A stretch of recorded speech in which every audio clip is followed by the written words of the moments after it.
मित्रांनो, यंदाच्या T20 world cup स्पर्धेत एक मजेशीर प्रसंग घडला। बांगलादेश क्रिकेट संघाचा बॉलर तस्किन अहमद भारताविरुद्धचा सामना खेळू शकला नाही आणि त्याच्या खेळू न शकण्यामागचे कारण ऐकून तुम्ही चकितच व्हाल। मॅचपूर्वी तस्किन अहमद गाढ झोपेत होता आणि त्या कारणाने स्टेडियमकडे जाणारी बांगलादेश टीमची बस तो गाठू शकला नाही। तो अनुपस्थित असल्याने बांगलादेश संघाला त्याच्याशिवाय सामना खेळावा लागला। त्याच्या आळशीपणाचा फटका त्याच्यासोबतच संघालाही बसला। सुपर 8 फेरीत झालेल्या ह्या सामन्यात भारताने बांगलादेशला 50 धावांनी पराभूत केले। यामुळे तस्किन अहमदला बऱ्याच ट्रोलचा सामना करावा लागला। बांगलादेशचा सिनियर खेळाडू शाकिब अल हसनने देखील ह्या घटनेवर आपली प्रतिक्रिया देत म्हटले की तुम्ही तुमच्या प्रोफेशनबाबत कितपत सिरियस आहात हे अशा प्रसंगावरून दिसून येतं। हा सामना डोमेस्टिक लेवलचा क्रिकेट सामना नव्हता, ही ICCची वर्ल्ड कप टूर्नामेंट होती।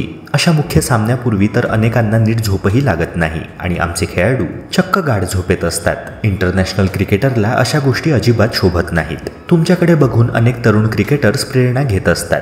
तुम्ही त्यांच्या पुढे काय आदर्श निर्माण करून ठेवताय ह्याची जाणीव तरी तुम्हाला असायला हवी। बांगलादेश क्रिकेटकरिता ही खरंच लाजिरवाणी बाब आहे। मित्रांनो, ह्या मजेशीर घटनेवर तुमचे काय मत आहे कमेंट सेक्शनद्वारे नक्की कळवा। तसेच स्पोर्ट्स रिलेटेड कंटेंट्स मराठीत बघण्याकरिता आपल्या यूट्यूब चॅनलला सबस्क्राईब करून बेल आयकनला नक्की प्रेस करा। भेटूया पुन्हा एका नव्या व्हिडिओसह। जय हिंद, जय महाराष्ट्र।